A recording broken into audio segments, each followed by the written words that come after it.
me, Obi-Wan Kenobi. You're my only hope. お前はもう死んでいる。何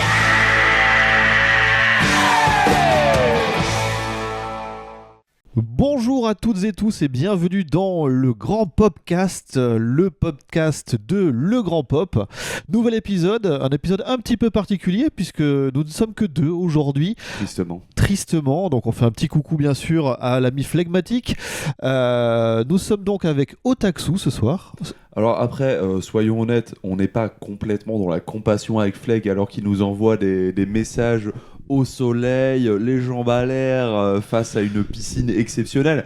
Voilà, on accuse publiquement, certes. Mais c'est pour le travail. C'est pour le travail. Et quel travail n'a-t-il pas ? Mais oui, ça va très bien et toi mon très cher ?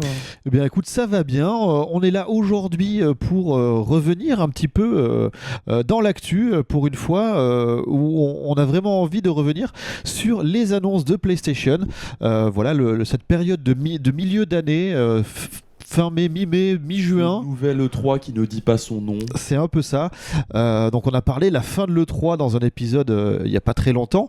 Et voilà, là il y a une conférence. Alors c'est pas une conférence, c'est un showcase, c'est-à-dire qu'il y a une vidéo qui est un showcase qui est passée en ligne. Et voilà, donc PlayStation a fait sa communication, on peut dire, de l'année, ou en tout cas de la mi-année, et a présenté au bas mot une bonne 30-40 de titres. Il y a de quoi. Il y a à boire et à manger. Après, est-ce qu'on a envie de se sustenter ? C'est la question. Est-ce que c'est le menu dont on avait envie ? Ça va être toute la question du jour.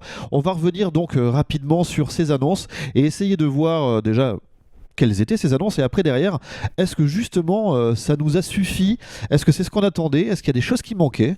Est-ce que quelque part c'est validé ou ça n'est pas validé ? Et donc là c'est toute la question. Donc voilà, le PlayStation Showcase a eu lieu, a été diffusé mercredi soir heure française, 1h15 même de vidéo. Bah, comme quoi ça ressemblait à un E3 justement, c'est là où tu vois que la plupart des State of Play étaient plus dans les 15-20 minutes quand ils avaient des petites choses à dire. Là on est vraiment sur un showcase, 1 heure, prenez le temps, c'est le rendez-vous quoi. Et donc là, on a eu ce qu'on appelle les jeux first party, donc les studios PlayStation. On a eu les éditeurs tiers, donc des jeux qui vont sortir sur PlayStation 5 en l'occurrence, mais aussi peut-être sur PC, voire sur la concurrence sur Xbox. Les jeux à alliance mais qui ne sont pas exclusifs. Et derrière, on a eu aussi des jeux indés, donc des jeux avec peut-être un budget un peu plus réduit, mais qui souvent proposent des alternatives de gameplay beaucoup plus innovantes. Donc voilà, il y a eu pas mal de choses aussi des jeux VR et un peu de hardware. C'est ce qu'on va voir en toute fin d'émission. On va en parler, clairement. Puisque PlayStation a annoncé des devices, des périphériques. Donc je te propose, mon cher Otax, de rentrer dans le vif du sujet. On va faire ça de manière un petit peu chronologique par rapport aux annonces. Et ce showcase a commencé directement avec une cinématique sur un jeu qui s'appelle Fair Games, développé par Haven Studio. Alors moi je me suis noté des petites notes et j'ai noté encore un arena shooter. Tu peux nous en parler un petit peu ? Oui, avec tout ce qu'on peut dire, parce qu'on ne peut pas dire grand-chose. Globalement, si je ne m'abuse, c'est la nouvelle production, enfin du moins la première production du studio Haven. Haven qui est en fait le nouveau studio signé chez Sony, qui a été créé par Jade Raymond, si je ne m'abuse. Tout à fait. Voilà, qui était une tête d'affiche de la licence Assassin's Creed, qui est ensuite passé chez Google pour Stadia. Ça s'est immédiatement foiré avant même qu'elle ait pu montrer le moindre jeu. Et là, maintenant, on est face à Fair Games avec $1 parce que c'est très important. Et le S de Fair Games, c'est $1. Voilà, c'est ça. Après, moi, je le mettrais pas en tant que arena shooter, mais effectivement, on est quand même face à un shooter qui a l'air d'être équipe de 4 contre équipe de 4. Des trucs qu'on a déjà vus sur Destiny, The Division, Rainbow Six Extraction, etc. Il y a énormément de... Voilà, c'est la mode. Alors, c'est un peu, moi, je vais prendre un petit peu d'avance en donnant un avis un peu global, mais j'ai un peu l'impression que c'est la tendance de ce PlayStation Showcase où il y a eu énormément... Il y a eu un tunnel. Il y a eu un tunnel de jeux de ce type-là, c'est-à-dire plutôt des jeux de science-fiction, ou en tout cas de futur d'anticipation, dans lequel on se retrouve avec une équipe à faire du shooter en TPS ou en FPS, donc en vue à la première personne ou si on voit notre personnage par-dessus l'épaule. Mais shooter équipe quoi qu'il arrive. Et donc dans des univers différents, il y en a eu pas mal. Mais après, faut voir que en fait, les dernières annonces de création de studios, pas nécessairement de rachat de studios, même si Bungie se met dedans, c'était littéralement ça. PlayStation veut son exclusivité multijoueur, je dirais pas free-to-play, mais qui est dans cette même mouvance de garder un univers pendant super longtemps, qui est plutôt vache à lait, on va pas se mentir. On a vu les chiffres de Oscar Le Maire sur le Dostri, sur le dernier trimestre financier de Sony, où on voit que les joueurs PlayStation achètent moins de jeux que PlayStation 5 achètent moins de jeux que sur PS4. Par contre, en termes d'abonnement et d'achat dématérialisé, ça monte à des trucs de fou. Donc nécessairement, on se rend bien compte que PlayStation veut son exclusivité multi qui fera du pognon, quoi. Et c'est pas que chez Sony directement, puisque même Capcom a sa propre itération avec des dinosaures. On sait que, voilà. Donc on sent que c'est un petit peu une tendance. Moi, je la pensais un peu dépassée. J'avais un peu l'impression qu'on en était revenu. On est sur la Xème extension de Destiny 2. Voilà, je pensais qu'on allait se diriger vers d'autres. Je pense qu'effectivement, propositions. Je suis d'accord avec toi dans le fait que on avait un peu l'impression que Destiny avait déjà gagné ce truc-là de l'équipe de 4. Maintenant, ils sont 3 dans Destiny, mais peu importe la géométrie de l'équipe, 3, mais 4, ouais. Tu vois, cette équipe limitée fondamentalement, ou Fortnite avec des équipes de 3, des trucs comme ça. Non, mais il y a plusieurs modes dont l'équipe de 3. Mais ce que je veux dire, c'est une équipe limitée de 3, 4, 5 personnes. Mais dans les faits, j'ai l'impression que, comme c'est souvent le cas sur des milieux de génération, on prend la tendance qui était phare au début de la génération, et plutôt que de se dire on va aller chercher une nouvelle tendance qui va arriver quoi qu'il arrive, comme elle arrive sur toutes les putains de générations de consoles, on va pas se mentir, on va essayer de trouver le prochain jeu qui va construire sur ces mêmes trucs, alors qu'au final c'est pas ce qui va marcher, on le sait, on a l'histoire pour ça. Du coup, on se fait Games, juste une cinématique, pas de gameplay, rien comme ça. Après, en termes d'ambiance générale, j'ai retrouvé ce que j'aimais bien sur Watch Dogs 2, qui était cette espèce de truc un petit peu hacking mais fun. Mais le truc, c'est que y a pas de gameplay, il y a pas vraiment de, c'est une lettre d'intention, donc je reste un minimum curieux. Mais c'est vrai qu'il y a aussi la fatigue de voir ces co-op shooters qui fait que je peux pas être plus curieux que ça, en fait. Tout de suite après, c'est monsieur Jim Ryan, qui est le grand ponte de chez Sony SCIE, qui, je pense, est une des personnes les moins charismatiques à prendre la parole chez Sony. C'est un maître de la langue de bois et c'est chiant. Et donc, qui nous promet les plus grandes tendances et les plus grands jeux vidéo, évidemment. Il vend son propre event. Tout ça pour enchaîner tout de suite sur un Helldivers 2 daté pour 2023, donc dans l'année sans plus de précision. Voilà, on rappelle que c'est Arrowhead qui a récupéré le développement de Helldivers 2 après que ce soit Housemarque, parce que c'était un des trucs, au contraire, ça fait des années depuis la PS3 maintenant que je suis Housemarque, parce que ce qu'on oublie de dire un petit peu quelque part, c'est que dans cette génération, particulièrement à partir de la PS3, on se focalisait sur l'histoire avant toute chose, le scénario, ce que ça implique, etc. Housemarque a été un des studios qui s'est dit non, nous c'est le gameplay en fait. Et du coup ils ont balancé du Dead Nation, ils ont balancé du Helldivers, et justement c'était des jeux qui étaient faits pour être un minimum en coop, mais qui étaient plutôt bons et nerveux. Ils ont fait Super Stardust aussi notamment, très nerveux en solo, etc. Sauf que c'était des jeux qui étaient en vue isométrique, avec l'idée que c'est ce qu'on appelait les twin stick shooters à l'époque, où tu te déplaçais avec le gauche et tu visais avec le droit. Donc vraiment très nerveux, avec des vagues d'ennemis. Là on est face à un Helldivers 2 qui a une ambiance très Paul Verhoeven. Alors Starship Troopers, en tout cas la cinématique qu'on nous a présentée, il y a vraiment une envie d'aller se calqué sur les espèces de petits spots de propagande qu'il y a dans le film Starship Troopers. Donc n'hésitez pas à jeter un œil à l'article. Évidemment, sur le film Starship Troopers, si cette ambiance vous a happé, alors sauf que tout le monde n'est pas Paul Verhoeven, puisque tout le principe de Starship Troopers c'était de dénoncer l'impérialisme militaire et la propagande qui allait avec. Là, est-ce qu'on aura le niveau de lecture nécessaire? Je sais pas trop. Donc voilà, on est encore sur un TPS en équipe, en PvE, donc c'est-à-dire que les joueurs vont être contre l'environnement, contre l'univers, ils vont avancer ensemble en coop. Et c'est ça ce qui me fait peur, c'est que là où Helldivers avait une certaine originalité en étant justement une vue isométrique, un truc à 4, mais c'était la période 1D, jeu à 15-20 balles, etc. Même si Helldivers a trouvé sa popularité en étant PlayStation Plus. Mais il n'empêche que c'était le même truc avec Dead Nation qui a été le plus connu des productions Housemarque. Là, de le voir arriver en tant que TPS sur cet humour, effectivement, qui est casse-gueule, parce que, genre, si c'est réussi, c'est magnifique. Mais le problème, c'est que t'as 20% de chance, peut-être, de le réussir, et t'as 80% de chance de te casser la gueule. Surtout aujourd'hui, avec les années qui ont passé, le nombre de productions qui a tenté le truc, ça fait un peu déjà vu peut-être aussi. Donc, ouais, ça peut rappeler Prey, ça peut rappeler Fallout, y a exactement. Choses. Alors que quand Helldivers est sorti, c'était justement un univers qu'on voyait pas nécessairement et c'était un type de gameplay qu'on voyait pas beaucoup. Donc du coup, de le voir être déjà sortir de son développeur original, parce que Housemarque a tendance à ne pas faire de suite, et c'est aussi un petit peu pour ça qu'il a gagné beaucoup mon respect. Je vais pas vous mentir, Housemarque qui est connu pour Returnal, pour info, qui était leur dernier jeu, pardon. Très gros succès d'estime. Succès encensé par la critique, et toujours cette marque extrêmement gameplay que j'aime beaucoup. Là, ça me fait peur. Après, attention, on est encore une fois dans une cinématique, ouais. Et ce n'est toujours pas. Mais il y a des instants de gameplay TPS dedans. Ouais. C'est vrai gameplay ou oui. Marketing, mais au moins tu connais l'intention. Le 20 juillet, là on a une date, 20 juillet 2023, Immortals of Aveum, un titre qui sort un peu de nulle part.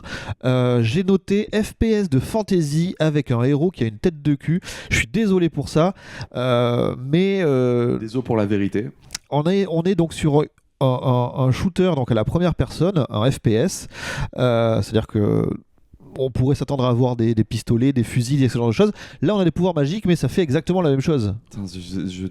Vraiment, c'est tout ce que je déteste des jeux modernes où je me dis, genre, les mecs se sont quand même dit, je pense qu'on est d'accord là-dessus, que on va utiliser la magie, et la seule idée qu'ils ont avec la magie, c'est de remplacer un pistolet. C'est d'envoyer des balles. Mais ouais, non. Du coup, j'ai plus de respect pour un Forspoken qui a essayé de faire quelque chose, même si c'était un peu casse-gueule, c'était pas forcément super bien foutu, mais ils avaient de l'idée, ils avaient envie de faire quelque chose. Là, tout ce que je vois, c'est un FPS où tu balances des boulettes vertes au lieu de balancer des boulettes. Des balles. Des munitions, des balles. Ouais, voilà, ouais. donc, non, j'ai aucun respect pour ça. Je trouve qu'effectivement, il n'y a aucun charisme derrière. Je sais pas si ça t'a inspiré, toi. Bah écoute, moi je regarde Ted Lasso en ce moment, et je trouve que le héros à la tête du joueur de foot forte tête de début de la saison 1 qui s'appelle Jamie Tart, et du coup c'est pour ça que je trouvais que c'était une tête à claque. Pourquoi est-ce que vraiment il faudrait forcément avoir des designs avec des coupes de cheveux rasées sur un côté et des tatouages pour être un personnage, un héros de jeu vidéo en 2023? Je comprends pas ce choix de design, et ça c'est un truc qui se révèle plein de fois dans les trucs qui nous sont proposés aujourd'hui, hein. Enfin, c'est une note qu'on avait pris aussi sur je sais pas si tu te souviens à l'époque, Jedi pas Survivor mais le premier Fallen Order, où on se disait mais pourquoi ils ont mis un gars banal au milieu du truc, quoi. Et au final c'était bien, et au final c'était pas mal, mais le fait est que j'ai l'impression que les créateurs américains ont envie de mettre un monsieur tout le monde au milieu de leur truc, et je suis pas pour. Je te propose de passer à la suite, notamment à Ghost Runners 2. Alors attention, spoiler alerte, on est encore face à un shooter, mais cette fois dans une ambiance un peu, j'ai appelé ça Cyber Ninja. C'est pas un shooter. Comment tu qualifierais ça? Ouais. Bah oui, non, parce qu'en fait le principe de Ghost Runner, c'est du coup, même si vous pouvez jouer à la démo sur Steam et sur énormément de plateformes. Je crois que sur PS5 il a fait partie des PS Plus d'ailleurs. C'est que en fait tu as ce côté, c'est un côté un peu beat'em all à l'ancienne, où tu as un sabre Et du même temps, il y a des phases de plateforme où tu rebondis et tu marches sur les murs, etc. Donc il y a quelque chose de très beau là-dedans, et c'est un univers cyberpunk qui rappelle un petit peu Cyberpunk 2077 d'ailleurs, dans la manière de mélanger du néon, des aspects très sombres. C'était de ce que j'ai entendu, parce que je n'y ai pas joué, un très très bon jeu d'action assez fun, assez high score dans l'esprit. Là, le 2 a l'air d'être le 2, donc voilà, j'ai pas forcément d'avis dessus. Moi. Écoute, en tout cas, visuellement, c'est un de ceux qui m'a un peu retenu. Il a une vraie identité. DA. Il y a une vraie DA, il y a une vraie direction artistique, il y a une vraie identité, et juste pour ça, c'est quelque chose qu'il faudra peut-être suivre. Ça sort en 2023. Par contre, voilà, il y en a un qui nous a retenu, qui a vraiment retenu notre attention. Et par contre, il n'est pas daté. Donc ni 2023, ni 2024, ni 2025. Aucune idée, aucun indice de données. Ça s'appelle Phantom Blade 0. C'est le studio S-Game qui est derrière. Donc si je dois... Je ne connais ni Dev ni d'Adam. Moi, en tout cas, personnellement, je ne le connais pas, non. Comment l'écrire ? Alors, c'est une sorte de jeu d'action-aventure qui se passerait dans un monde horrifique d'inspiration asiatique-chinoise, plutôt. Et on est un guerrier... Samouraï. Alors, ouais, alors du coup, c'est moins chinois, mais... Inspiré samouraï, du moins. En tout cas, un guerrier à l'épée. Ça a l'air d'être un jeu d'action très dynamique qui va l'épuiser autant du côté d'un Dark Souls un peu... Les premiers retours ont l'air d'être Souls-like, mais plus dans le Sekiro que le Dark Souls. Et moi, je trouve qu'il y a quand même des phases de platformer qui me font penser à Jedi Survivor, justement. Ah ouais. Le fait de courir sur les murs ou ce genre de choses. Ah, pour moi, c'est trop mou pour que ça me rappelle Jedi Survivor, parce qu'on en a parlé plus d'une fois, ou le premier d'ailleurs, faut le dire. C'est très flottant quand même, Jedi. Alors que là, il y a un côté un petit peu pris sur le vif, caméra épaule, on suit quelqu'un. Mais moi, c'est ce qui me fait peur. Moi, je trouve ça très rapide aussi comme gameplay. Ouais, c'est très rapide. Mais c'est ça qui me fait peur, c'est que dans le trailer, qui est clairement un trailer d'intention une nouvelle fois, on voit la caméra être extrêmement active. Mais du même temps, ils essaient de nous vendre, à mes yeux, hein, ça n'engage que moi, un gameplay qui a l'air d'être nerveux. Or, généralement, quand on a une caméra active, ça veut dire que le gameplay n'est pas aussi nerveux qu'on l'aimerait. Il y a un sacrifice à faire, parce que si tu veux un gameplay nerveux, il faut qu'il y ait une lisibilité à toute épreuve, donc il faut pouvoir maîtriser la caméra sur un plan fixe. Alors que là, on voit le gars courir sur un mur, sauter, faire des trucs, etc. Les animations ont l'air exceptionnelles, il n'y a pas de souci avec ça. Mais du coup, moi, j'ai un peu peur sur le gameplay que ce soit trop dirigiste. En tout cas, une vraie ambiance. Il y a une vraie ambiance. Une vraie direction artistique, encore une fois. Et un jeu qui, en tout cas, ne passe pas inaperçu. Est-ce que toi, qu'est-ce que ça t'a inspiré, toi, quand tu as vu le trailer ? Écoute, j'étais divisé entre le... Tiens, enfin, Onimusha, l'esprit de Onimusha qui revient. Et tout de suite, ah ben non, ça va être un Souls-like. Un jeu de From Software, excusez-moi, et du coup partagé, c'est-à-dire que c'est vraiment le jeu qui a une plastique et des atours assez convaincants pour me dire tiens, j'ai envie de l'essayer. C'est un univers qui te parle ? Tout à fait, mais derrière je sais pas si ça va être pour moi au final. Ouais, mais après, en termes de gameplay, on a l'air quand même... La première question qu'on s'est un peu tous posée, c'est est-ce que c'est un Souls-like ? Il y avait une question autour de ça. Ce qui veut dire fondamentalement que le trailer te présente pas non plus un Souls-like pur. C'est pas évident. Voilà. Notamment sur lequel t'es pas chaud. Je suis moins chaud, mais notamment le fait d'avoir plusieurs ennemis en même temps et des techniques et des coups qui font qu'ils touchent les différents adversaires en même temps aussi. Donc il y a peut-être quelque chose qui va un peu plus dans l'actionneur que dans le... J'espère. Voilà. C'est pour ça qu'on pense à Sekiro. On en parlait avec Reza en début de soirée à l'heure où on enregistre ce podcast, où effectivement lui, ça le fait lui et Nanix d'ailleurs, ça leur fait penser un petit peu plus à Sekiro. Moi, j'espère qu'on est un petit peu plus du côté de David McRae, pour être honnête. C'est plus mon genre de jeu, mais après, bon, voilà. S'il y a un pari, je joue. S'il y a un pari, tu joues. S'il y a un contre, du coup, tu joues. Je te propose d'avancer un petit peu. Est-ce que tu avais joué à Journey ? Ah oui, et il m'a fait chialer. Journey, un titre notable, notamment par sa bande son vraiment mémorable, un titre de Giant Squid. Abzu, est-ce que tu l'avais fait ? C'était The Game Company. C'était The Game Company, avec, exactement. Genova Chen, si je ne m'abuse.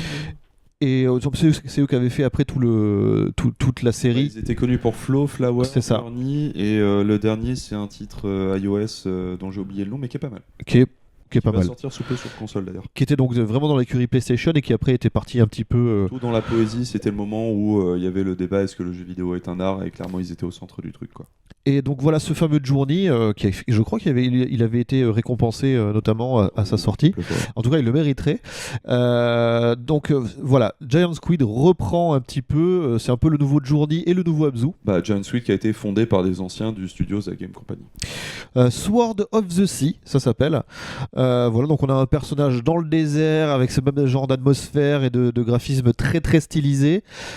Et tout d'un coup, ce personnage est sur un surf, une sorte de skateboard sans roue. Un surf dans le désert. Un surf dans le désert. Donc et c'est là où j'ai envie de te poser une question. On l'a déjà vu un peu. Est-ce que tu as envie de rejouer à Journey?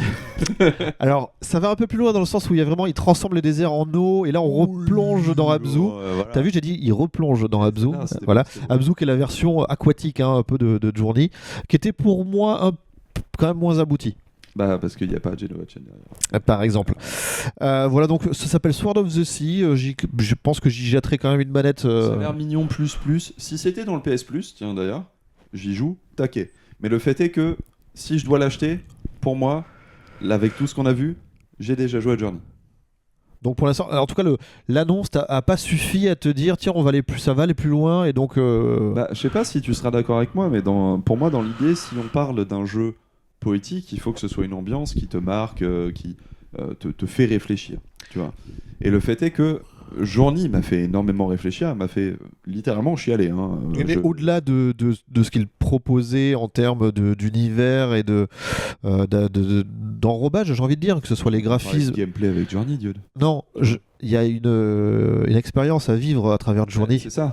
Qu'on ne va pas spoil ici, mais même si le jeu a plusieurs. Je crois que c'est 2012. Il donc est ressorti sur PS4, donc jouable sur PS5, donc jouez-y si vous ne l'avez pas fait. Il y a quelque chose quand même qui est de l'ordre de l'expérience, de quelque chose à expérimenter, et quand on le comprend, c'est une révélation totale. Et est-ce que celui-là a quelque chose d'autre à nous proposer dans le genre? Bah, ça va être la question, mais le fait est que on ne peut pas retirer sur cette annonce l'enrobage qui est exactement le même. Or, si on parle d'un jeu vidéo à vertu artistique et poétique, j'ai un peu l'impression de lire les 2 premières lignes d'un poème que j'ai déjà lu. En fait, vu la stylisation des graphismes comme ça, on est sur PS5. C'était sur PS3, je crois. Oui, PS3 et après remake sur PS4. On n'a même pas le sentiment d'avoir eu un gap technique. Après, évidemment, il y est. Forte DA, donc. Ouais, mais tu vois, tu te dis, bon, écoute, en tout cas, Sword of the Sea, pas de date non plus, mais prévu sur PS5. Alors celui-là, on l'attendait peut-être pas. The Talos Principle 2, donc c'est prévu pour 2023 sur PS5. On rappelle Talos Principle qui s'était démarqué à l'époque par sa proposition à la fois de jeu de casse-tête, mais avec une portée de jeu un peu philosophique qui allait chercher à raconter quelque chose, un peu comme le faisaient les grands noms de la science-fiction, les Bradbury et les Asimov et tout ça, d'aller plus loin que juste le Myst 2.0 qu'on pourrait croire de base. C'est un univers qui est, j'ai appelé ça du néo-antique. C'est-à-dire qu'il y a des androïdes cybernétiques, un peu comme dans le clip de Björk, tu sais, où elle a un robot, je sais pas si tu connais, de Chris Cunningham. Et donc il y a des personnages un peu comme ça, dans des décors où on voit des pyramides ou des temples grecs avec des statues à faire pâlir la tour Eiffel. Mashup historique. Ouais, tu vois, et de mélange des formes très anciennes et à la fois des technologies très futuristes. Et on est dans ces univers-là. Alors, c'était intéressant parce que c'est philo-puzzle, quoi. C'est philo-puzzle, on peut dire ça. Et c'est surtout, ça avait l'intelligence d'avoir des hubs, ce qui fait que tu n'étais pas obligé d'être bloqué dans une salle et genre tu peux pas aller plus loin. Tu te bloquais sur quelque chose, tu pouvais aller sur un autre casse-tête, aller sur une autre énigme, et tout d'un coup ça te débloquait des façons d'opérer, et tu revenais sur l'ancien, tu faisais bah oui c'est bon, ça j'ai compris depuis. Et en plus tu en avais des cachets entre les deux, quoi. Donc voilà. Mais du coup, face à l'annonce de Talos Principle 2, est-ce qu'on n'a pas un petit peu envie de dire les amateurs apprécieront? Alors, c'est sûr que c'est pas un truc qui va s'adresser, encore une fois, peut-être au plus grand nombre, mais... Mais j'ai l'impression que c'est aussi un jeu où les gens qui savent ont déjà joué, mais ça va pas être un jeu qui va toucher... Ce qui est pas un problème. Hein, non, mais visuellement, il y a quand même une vraie accroche, quelque chose de. On voit qu'il y a une vraie profondeur, peut-être un monde ouvert complet. Enfin, il y a peut-être des choses qui, dans ce genre d'univers, quand on voit ce que l'open world, alors je mets des guillemets, on le voit pas, je mets des guillemets, mais a apporté à Jedi Survivor par rapport à Fallen Order, il y avait du bien et du pas bien. Donc là, c'est encore trop tôt pour le savoir. On vient d'avoir une annonce, c'est vraiment un jeu en développement. Mais j'ai quand même une question pour toi. Dis-moi. Toi qui aimes les pyramides. Il y a des pyramides en métal Voilà. et dorées. En voyant ce trailer qui est magnifiquement réalisé, hein, ça te donne envie de creuser cette série? Alors moi j'avais fait The Witness par exemple et j'avais décroché au bout d'un moment. Ça devenait le créateur. Non mais ça devenait plus compliqué que fun. Ouais. Et même quand tu as compris ce qu'il faut faire, c'est juste trop exigeant quelque part. Et ça tient peut-être qu'à moi, mais c'est comment est-ce qu'on va gérer ça. J'ai fait dans le genre Superliminal il y a pas longtemps. Et pareil, c'est au bout d'un moment, tu as compris les mécaniques et elles se renouvellent plus assez. Donc il faut voir après. T'entends la blague 3 fois et à un moment c'est ouais ok c'est celle-ci. Quoi. Mais après il y a dans Talos Principle il y a cette portée un peu plus philo qui vient rajouter un peu une surcouche de lecture et de signification et de symbolisme. Et à ce titre-là, l'univers a l'air quand même assez sexy à visiter. Donc voilà, c'est un truc qu'il faudra sans doute voir. Sortie 2023 qui plus est, donc pas si loin. A priori, c'est pour la fin de l'année, hein, ce genre de... Quand on n'a pas de date comme ça, c'est plutôt pour la fin de l'année, au moment de Noël. Je te propose de passer à un tout autre genre, au croisement de Princess Mononoke et de Okami. Okami Oh, il y a un grand chien blanc. Parce que le problème, c'est qu'Okami, il y avait un gameplay. Ah là là, ça dit les termes ici. En tout cas, ça sortira en 2024. Ça s'appelle tout simplement Neva et c'est par les créateurs de Gris. Gris, un jeu qui s'était démarqué notamment par sa touche artistique. Et sa portée sentimentale aussi. Exactement. Et là, on est encore une fois dans un univers. J'ai pas envie d'utiliser le mot cartoon. Aquarelle en fait. Aquarelle, et s'y prêterait mieux. On a juste vu une cinématique d'une sorte de combattante qui se fait dépasser par des forces maléfiques. Il y a effectivement des loups. Et il y a une divinité qui se fait un petit peu le Okami Amaterasu. Mais oui, okay. Qui se fait brutaliser. Et donc il y a un petit loulou après qui prend la suite. Et on sent qu'il y aura sans doute une sorte de gameplay assist avec où tu joues le loup. Il était très platformer, un peu flottant. Mais dans les faits, c'est le genre de jeu tu ne peux pas juger parce que tout se joue autour de la portée sentimentale et artistique de l'œuvre. Donc un simple trailer, je pense que oui, bien sûr, ne suffit pas à savoir. Voilà. Moi après, j'avoue que c'est pas le genre de jeu qui m'attire. Je sais pas ce que t'en penses. Il y en a d'autres qui m'ont un peu plus fait de l'œil. Maintenant, je vais devoir le souligner parce que on parlait de tendance tout à l'heure sur ces fameux jeux shooters en équipe. Il y a une autre tendance qui se dessine de ce PlayStation Showcase, c'est le nombre de jeux qui n'ont pas de date. Et le nombre on appelle ça un E3. Non, mais quand même.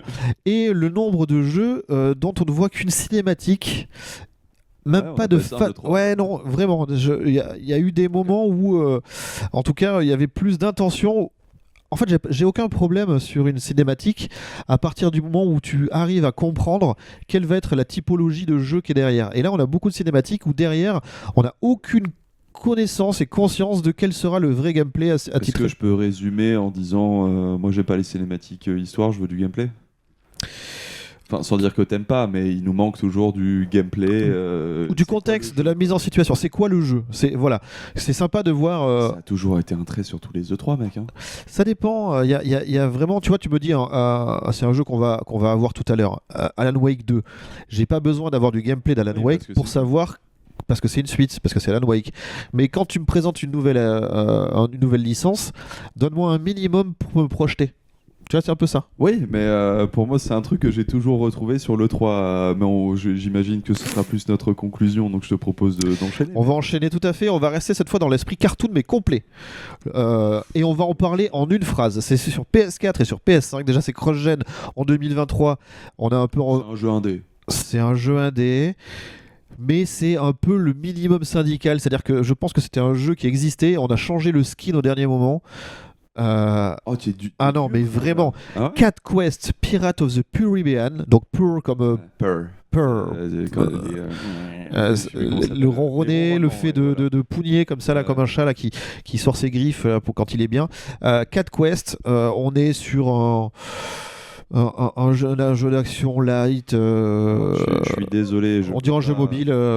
J'irai pas jusqu'à jeu mobile, par contre, il y a un truc qui m'agace un peu, mais aussi je suis pas la typologie de joueur, le type de joueur recherché, mais j'en ai un petit peu marre de ces jeux indés qui se disent on a un jeu de base, on va rajouter un animal ou un truc mignon et ça va être un grand jeu. Et surtout un chat. Ça ressemble à ça. Et surtout un chat. Ouais, là j'ai l'impression que c'est genre j'ai envie de faire un jeu avec un chat parce que les chats ça marche bien. On va en faire un pirate et parce que du coup il y a l'eau et les chats ils aiment pas l'eau. Ouais, ok. Et à la fin de la cinématique, il miaule. Voilà, ça fait miaou miaou. Ouais, puis surtout moi si le gameplay parlait, je dis pas, le gameplay a l'air serviable pour le moment. Moi, ce qui m'a un peu fait tilter dans le trailer, c'est que la caméra est pseudo-isométrique, mais dans un angle très ras du sol. Proche du sol, ouais. Et le fait est que, après, le jeu se targue de proposer des séquences d'action sur une map, au ras du sol, en 3D. Injouable. On a à peu près 40 années de jeux vidéo pour te dire que c'est une mauvaise idée. Donc ça me donne pas confiance sur ce jeu où déjà je le trouve un petit peu sur le papier facile. Allez, à 15 €, tu l'offres à quelqu'un que t'aimes pas. Du coup, on passe à la suite. On passe à encore un jeu cross-gen. Et cette fois, on n'est pas sur du jeu indé. On est sur PS4 et sur PS5. Et c'est chez Square Enix.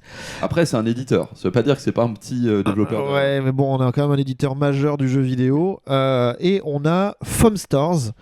Et Foam Stars, comme son nom l'indique, ce sont les étoiles du savon.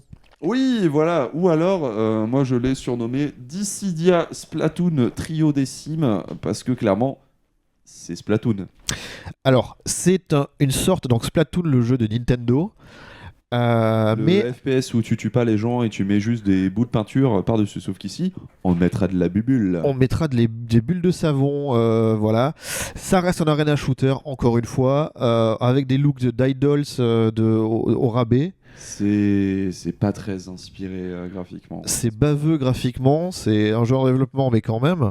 Après, parce que c'est annoncé cross-platform PS4, PS5, je pense qu'ils essayent de faire comme beaucoup de développeurs japonais font quand il y a un titre à succès chez Nintendo particulièrement, c'est de se dire on va faire une version free-to-play du truc qui fonctionne. On avait déjà eu d'ailleurs une version free-to-play du truc qui fonctionne de Splatoon avec un jeu avec des ninjas, machin, j'arrive pas à me souvenir du truc, je crois que c'était Sega. Il y avait des gros monsieur qui lançaient de la soupe aussi. Il y a moyen, parce que ça y ressemble. Là, c'est pareil avec de la mousse. Moi, ce que je ne comprends pas, on en a parlé un petit peu avant, c'est de se dire, qui t'a fait un truc comme ça, mets-moi des persos de FF en fait. Oui, récupérer une licence qui existe plutôt que de m'inventer du design tout pourri. Ouais, t'es chez Square et comme tu le disais là, on est face à des idoles mal foutus avec des persos basiques au possible de visual kei. Et qui calquent quasiment pour l'héroïne le look des.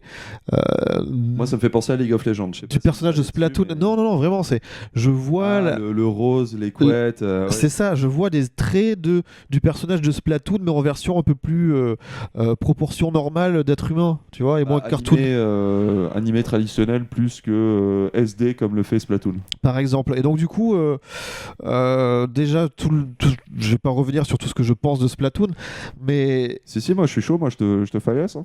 Non, il reste des archives de moi qui en parlent à l'époque d'Eclipsia. Mais vraiment, quitte à proposer quelque chose, propose plus que juste une copie. Alors, je suis avec toi là-dessus.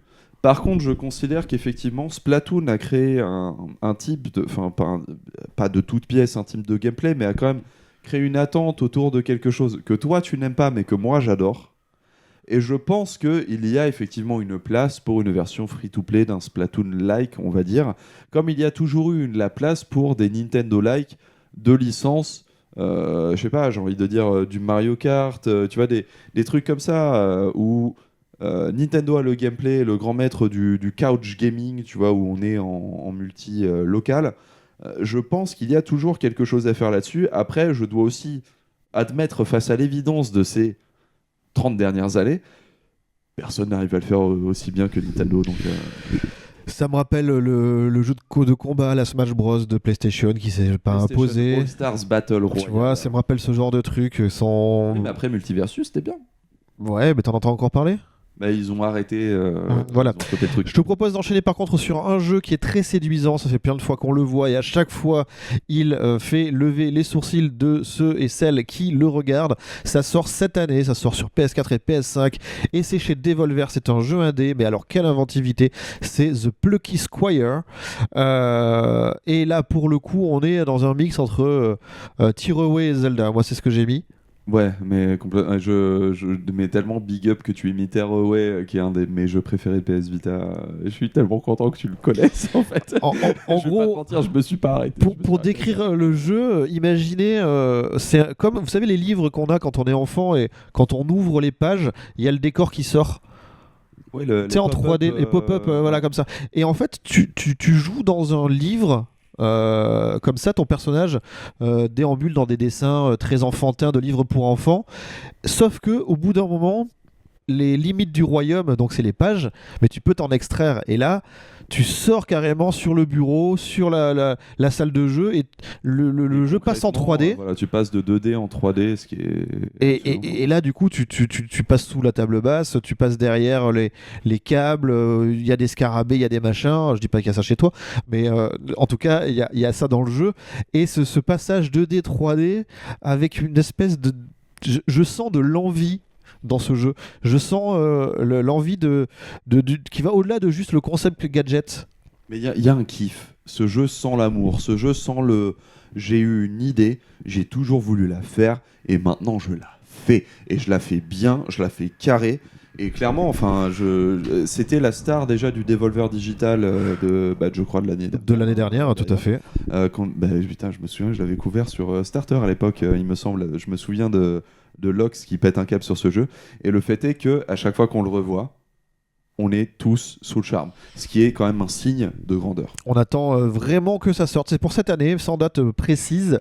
C'est un petit peu inquiétant quand même qu'on n'ait pas de date. Ça revient régulièrement. Il y en a quelques-unes, mais en majorité, on a... Celui-ci en particulier qu'on a déjà vu l'année dernière, sachant que c'est un jeu indé qui a un cycle de développement généralement plus court. On a 2023. Donc... On a 2023, c'est au moins ça. Je vous propose de passer la seconde et d'accélérer un petit peu, notamment avec le jeu Teardown. Voilà, c'est une sorte de Lego constructeur cross Minecraft. What if Minecraft, but guns. C'est un peu ça. C'est chez Tuxedo, ça sort sur PS5 en 2023, sans date précise. Et là, on est... Rien à foutre. Ouais, on est vraiment sur un univers moche où le seul truc qu'on me dit, c'est ouais, tu vas casser des trucs. Il y a un moteur de jeu et c'est tout, et le moteur est pas particulièrement intéressant. Donc ouais, non, c'est bon, on a déjà Minecraft. Je te propose de passer à autre chose. C'est quelque chose qui a retenu l'attention de pas mal d'observateurs, même si c'est pas forcément pour les bonnes raisons, puisque Konami a annoncé le remake de Metal Gear Solid 3 Snake Eater. What a fruit. Et dans la foulée, la Master Collection 1, 2, 3, sans l'épisode 4 ou l'épisode 5, ni le Peace Walker. Mais rendez-vous compte quand même, parce que on s'en rend pas compte nécessairement jusqu'à ce qu'on se penche sur la question, et je me suis penché sur la question parce qu'évidemment j'aime énormément MGS. MGS4, si on veut le refaire aujourd'hui, on est obligé d'avoir une PS3 ou de jouer en émulation.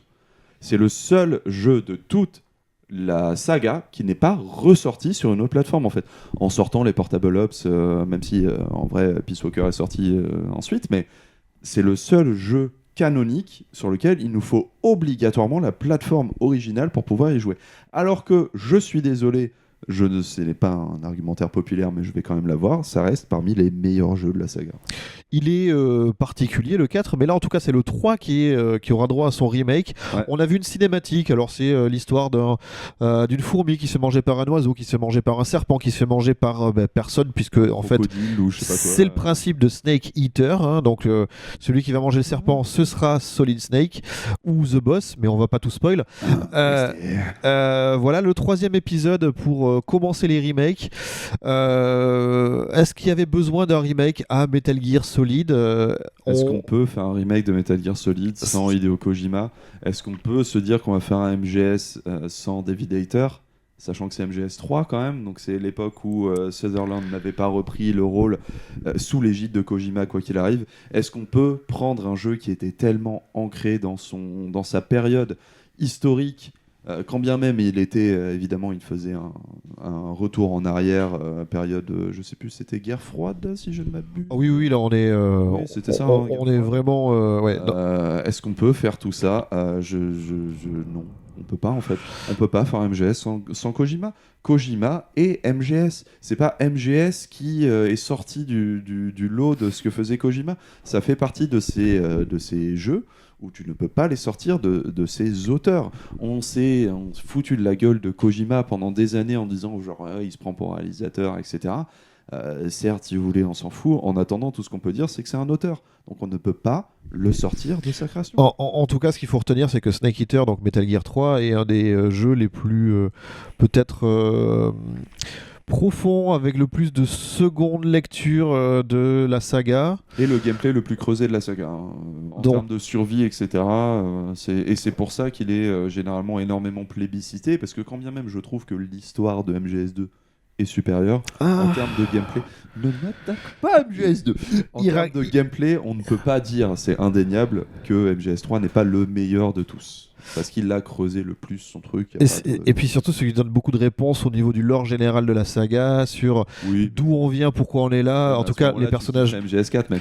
Non, mais je connais, mais le 4, il a à la fois la suite et la fois. Enfin bon, on va pas faire. L'apogée, certains diraient. On va pas faire un podcast uniquement sur MGS. On va en faire un. En tout cas, pas aujourd'hui. Mais voilà, sachez que donc un remake de Metal Gear sans date. Donc on n'a même pas 2024 ou 2025. On n'a rien. Et un pauvre trailer de merde, je suis désolé, mais c'est de la merde, ça ne dit rien. On aurait pu attendre mieux. Il n'y a pas de gameplay, etc. Et excuse-moi, on enchaîne 3 animaux et après on voit genre juste une ombre, machin. Par rapport au fait que ça fait littéralement 3 ans maintenant qu'on a des rumeurs autour de ce remake, est-ce que tu te sens confiant autour de ce jeu ? Bah, c'est difficile, et surtout quitte à reprendre la série, peut-être qu'il aurait fallu commencer par le 1 je sais pas, ouais. Enfin voilà, donc des choix questionnables, et on verra un petit peu plus quand on pourra mettre la main dessus. J'ai pas confiance. Un autre projet qui nous a un petit peu qui nous a un petit peu retenu notre attention, c'est Towers of Agasba. Agasba, ouais. Je l'ai mal écrit là. Non, Agasa. Non, il y a un B. Il me semble qu'il y a un B. Voilà. En tout cas, on est à la fois dans un jeu d'action-aventure, mais en même temps dans un city builder, dans un univers magique qui pourrait pas trop dénoter avec... Tu me disais en dehors de ce podcast que ça t'avait fait penser à Horizon. Pourquoi ? Alors, donc effectivement, Forbidden West est la dernière itération de la saga chez Sony. Et en fait, pourquoi ? Parce que déjà, Aloy, le personnage du jeu, avait récupéré dans le deuxième volet le parachute que Link a dans Breath of the Wild. Sauf que là, en plus, il y a donc cet univers aérien, il y a l'univers au niveau du sol, et il y a aussi tout l'univers aquatique.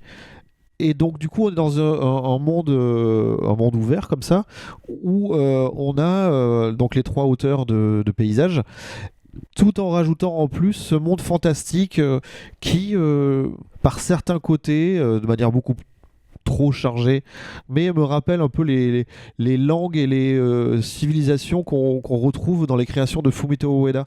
Donc Shadow of the Colossus, tu sais, quand il y a les personnages Waiko, quand ils parlent entre eux, la langue qu'ils utilisent qui est incompréhensible à l'oreille, et où Après on peut aussi dire que c'est les langues incompréhensibles de Nintendo. Ouais, j'ai l'impression qu'il y a une construction un peu plus tribale derrière.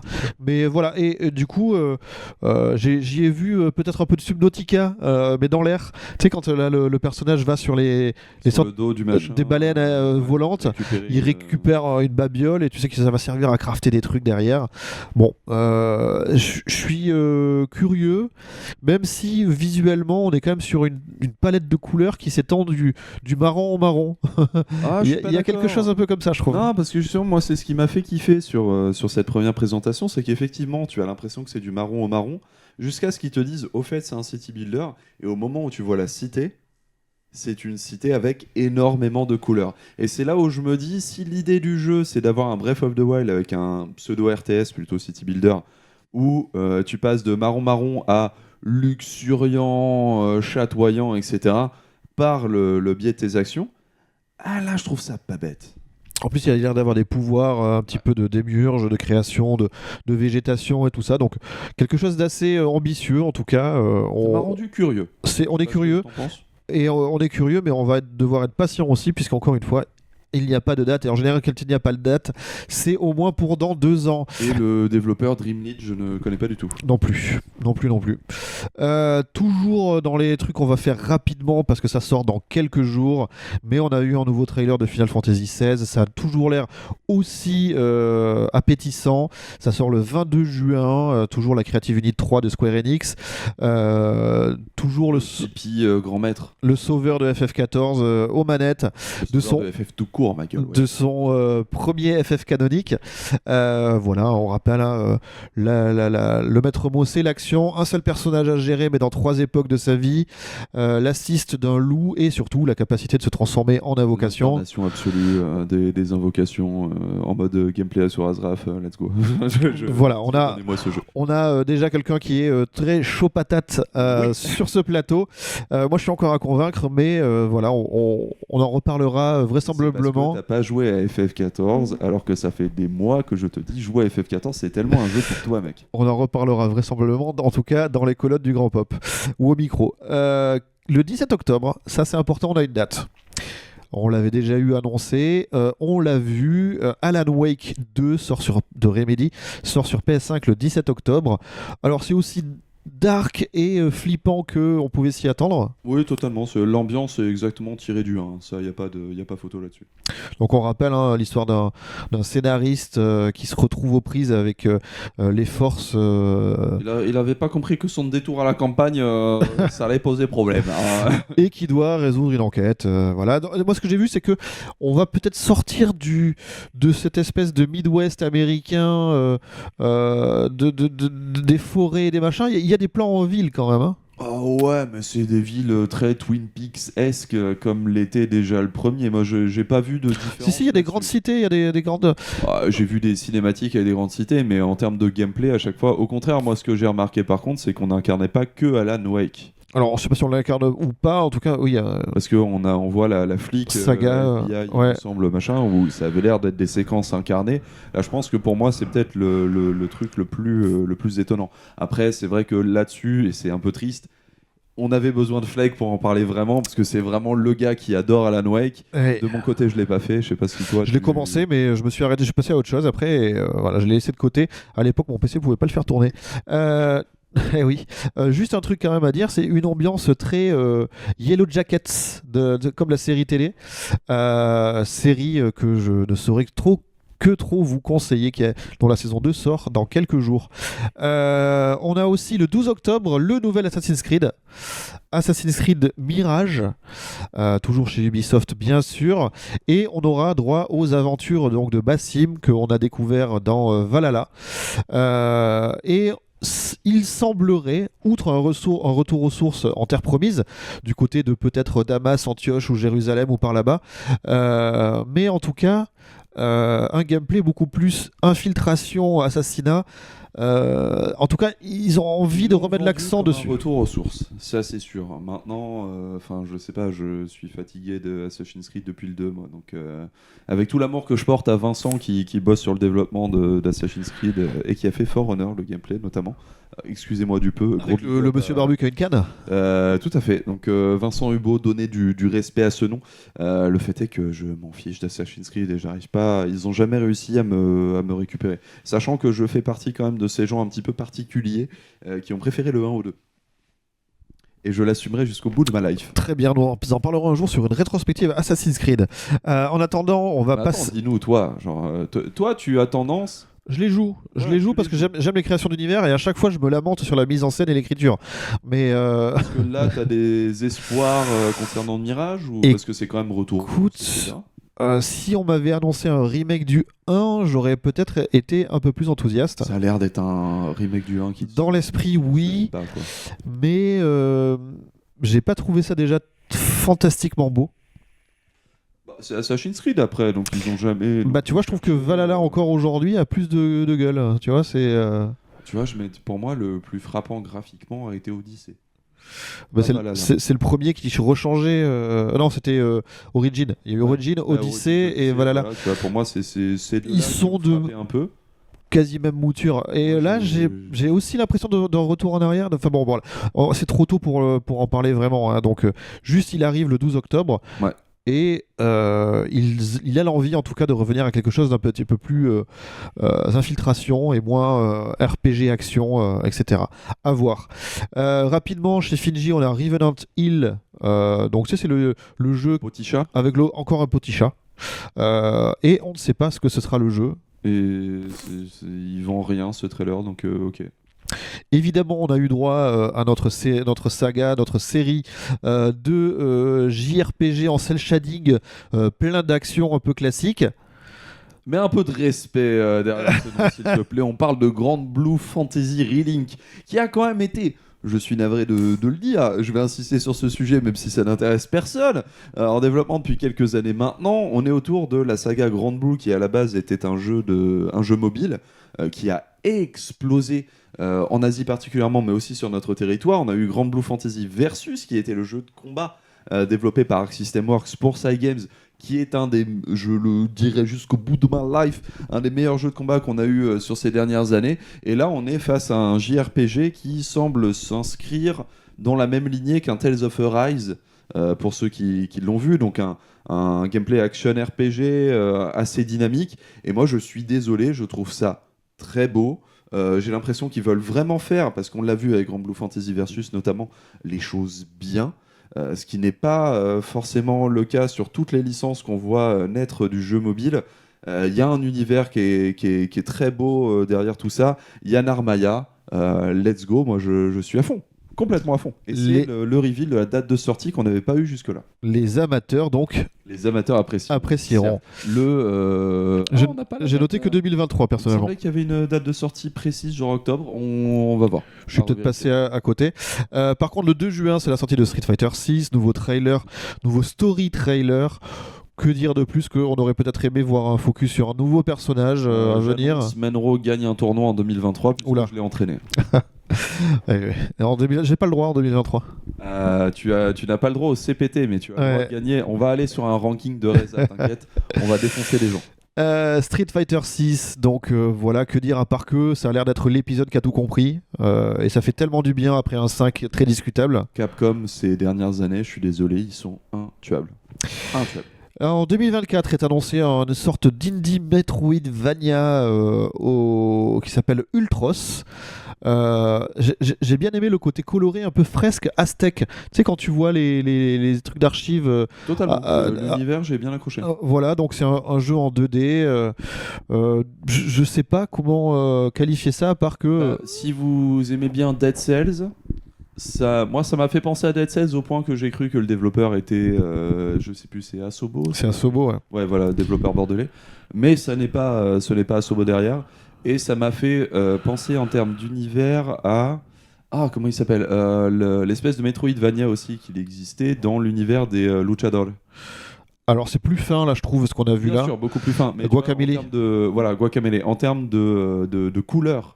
Oui, c'est très coloré. Coloré. Et moi, en termes de traits, je pouvais rattacher ça notamment à pas mal de créations de ce qui se fait en bande dessinée science-fiction franco-belge. Genre de... tout ce qui est fait Mobius ou comme ça, voilà. Il y a quelque chose un peu de ce genre de... Plus pétant. Plus pétant. En termes de colorimétrie, ouais. Derrière, on a eu encore une fois un JRPG en cel shading. Ça existe déjà, on peut le passer. Tower of Fantasy. Qui est juste un concurrent de Genshin Impact, mais en version steampunk. Voilà, c'est serviable, mais c'est pas dingue. Sort sur PS5. Voilà. Par contre, on a eu Dragon's Dogma 2. Un énorme jeu d'action RPG, aventure, fantasy. Très beau. Plutôt beau. Et développé par juste le créateur de Devil May Cry. Voilà, donc il annonce de l'action en veux-tu en voilà. C'est un monde donc de fantasy, héroïque fantasy, très inspiré par l'Occident. Très médiéval, voilà, fantastique. Il y a vraiment, on voit 3-4 gameplays. Forcément, il y a le soldat, le mage. Enfin voilà, on est dans les clichés du genre, mais pour rappeler ce qu'était le premier. Par exemple. Pour donner un petit peu les attentes autour pour ceux qui l'ont peut-être loupé, c'est que Dragon's Dogma est sorti à la génération PS3 et a fait plus ou moins un four. Pas parce que c'était un mauvais jeu, mais surtout parce qu'il sortait sur une génération qui ne plébiscitait pas du tout les jeux japonais. Et il était face à des jeux déjà très attendus, j'arrive plus à me souvenir précisément, mais je me souviens de ça. Le fait est que du coup, il est passé un petit peu inaperçu, et quelques années plus tard, et surtout avec la sortie de l'extension Dark Horizon, ou Harrison, je crois, dans la prononciation, un peu tout le monde s'est rendu compte, mais en fait, c'est un bête de jeu. Un de ses traits les plus particuliers, c'est que c'est effectivement un action RPG, mais avec un côté très, très action dans l'RPG. On parle pas d'un Zelda, on parle vraiment comme un Devil May Cry qui s'est un peu calmé. Et il avait un système qui était vraiment qu'à lui à cette époque-là, qui était un système de PNG qu'on créait un petit peu de toutes pièces, qu'on faisait augmenter du coup en termes de personnages, etc. Un personnage non jouable, mais qu'on contrôlait nous-mêmes, comme si on pouvait se créer sa propre Ellie, quelque part, de The Last of Us. Et on pouvait envoyer ces personnages à d'autres personnes, etc. Mais il y avait un côté... Prends mon Padawan. Ouais, voilà, exactement ça.